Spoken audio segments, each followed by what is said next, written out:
The world is better, it's safer, it's more peaceful, it's more prosperous, and our homeland is protected because of you and because of the sacrifices you make each and every day. President Obama telling troops on Hawaii on Christmas Day things are getting better headed into the new year. Steve, give us an overview. Is the world safer? Is it more peaceful? No, absolutely not. And the president there is not only contradicting, I think, the reality, the way that sort of the American people look at the world, he's contradicting the views of his top intelligence officials. You've heard from Dianne Feinstein, the Democratic chair of the Senate Intelligence Committee, Mike Rogers, the Republican chair of the House Intelligence Committee, the president's own top intelligence advisors, that ISIS is growing stronger. James Clapper, in testimony that he gave earlier this fall, said he's never seen the world as crazy as it is right now. So the president's living in an alternate universe, and I think part of the reason that we're at that point is because he's been living that way for the past 6 years. He's choosing to govern in a world as he wants to see it, rather than the world as it is. So you've seen, while the president has, in effect, ended the war on terror, not won the war on terror, ended the war on terror, you've seen ISIS grow. You've seen al-Qaeda gather territory, amass territory throughout the region. You've seen them grow in Africa. You've seen them grow across the region. You've seen Russia taking over territory in ways that we would have thought would be inconceivable just a few years ago.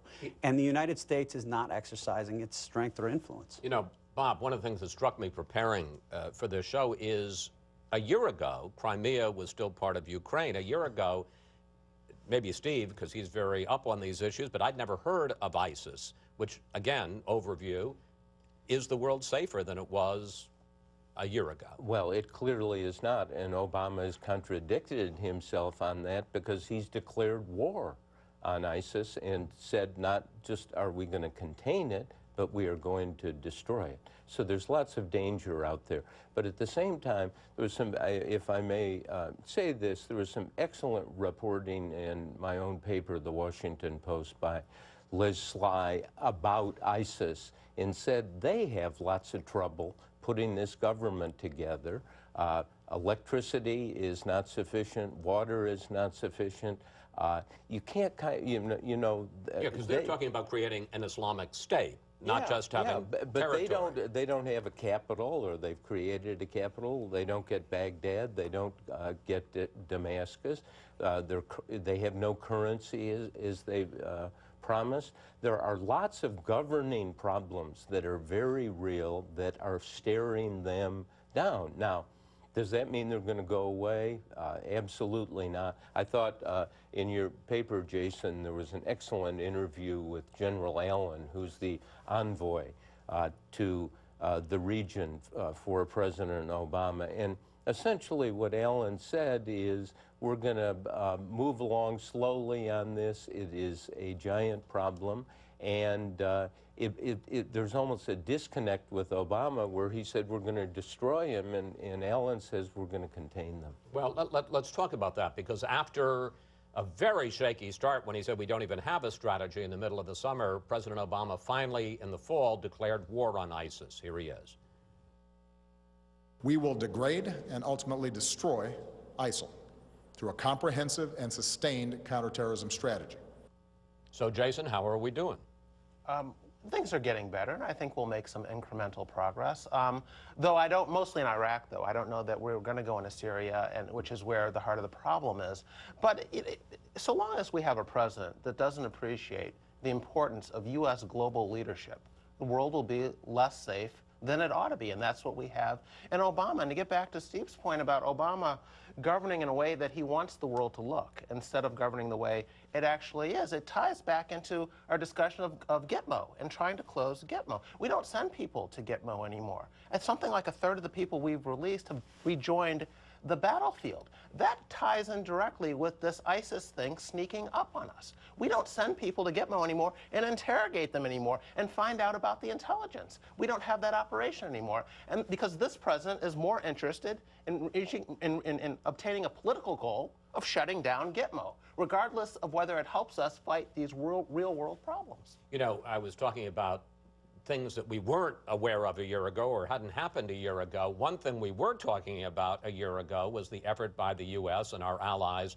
to restrict Iran's nuclear program, and we were about to begin talks with Iran. Well, it's a year later. The talks have been extended twice. They've missed 2 deadlines. Here is Secretary of State John Kerry on that continuing effort. We would be fools to walk away from a situation where the breakout time has already been expanded rather than narrowed, and where the world is safer because this program is in place. Susan, do we finally get a deal in 2015? We certainly didn't this year. And if not, what does President Obama do about Iran? You know, I think it's entirely possible we get a deal, and it's not only because of the negotiations that have gone on and on and on, it's also because of what's happened with oil prices, which has put enormous pressures on the Iranian economy beyond what our own sanctions have caused them to do. I think that leads us to the possibility of getting a deal, and that would be, despite the problems with ISIS, which I agree you can hardly overestimate the threat from ISIS now, that would be very good news and a huge achievement by this administration. You know, it's interesting because that is certainly something we didn't even see on the horizon a year ago, and some could argue it could end up being the biggest foreign policy story in 2015, and that is just the collapse of oil prices around the world. Talk about the deal with Iran and talk about the impact that these cratering oil prices, Steve, could have not only on the mullahs in Iran, but also on Vladimir Putin in Russia. Well, I think it does. I think Susan's right. I think it does put additional pressure on the mullahs in Iran to want to find a way to get to a deal, but I don't think that that's a difficult place for them to be, because I don't think the administration has driven a very hard bargain. The administration sees the deal itself as the accomplishment. It almost doesn't even matter what the details of the deal are at this point. They want a deal for the sake of having a deal, largely because people will say, this is an achievement, having gotten the deal. And to do this, to get to this point, the administration is willing to just shrug off or set aside. I think that's really unfair. I mean, they haven't been negotiating all this time just because they want a deal. They've been negotiating about the particulars. There's no question they've been negotiating about the particulars of the deal. And there's certain things they want to get, and I can share your cynicism about some of this, but I think John Kerry's really worked hard on this, and there is a potential. I don't mean to suggest that they're not negotiating anything. I mean to suggest that they know that they want to get a deal because they'll be praised for ending up with a deal. And as we've seen in other deals that the administration has struck, that it doesn't matter what the details of the deal are. They want the deal for the sake of having the deal. The diplomacy is the end in and of it. Do you think they're going to have a deal? Well, who knows? I mean, some of it we know, some of it we don't. One reality here, which you know well, is the intelligence community in the United States is looking over their shoulder, and it's quite likely they'll blow the whistle on some sort of deal that doesn't give them the sort of verification that they want. I don't know. I mean, we've basically caught Iran cheating on the interim deal. And rather than say, look, we're done, you've proven that you're not an effective partner, that we can't trust you, that the verification measures that we have may have worked in this instance, but we can't trust them eventually.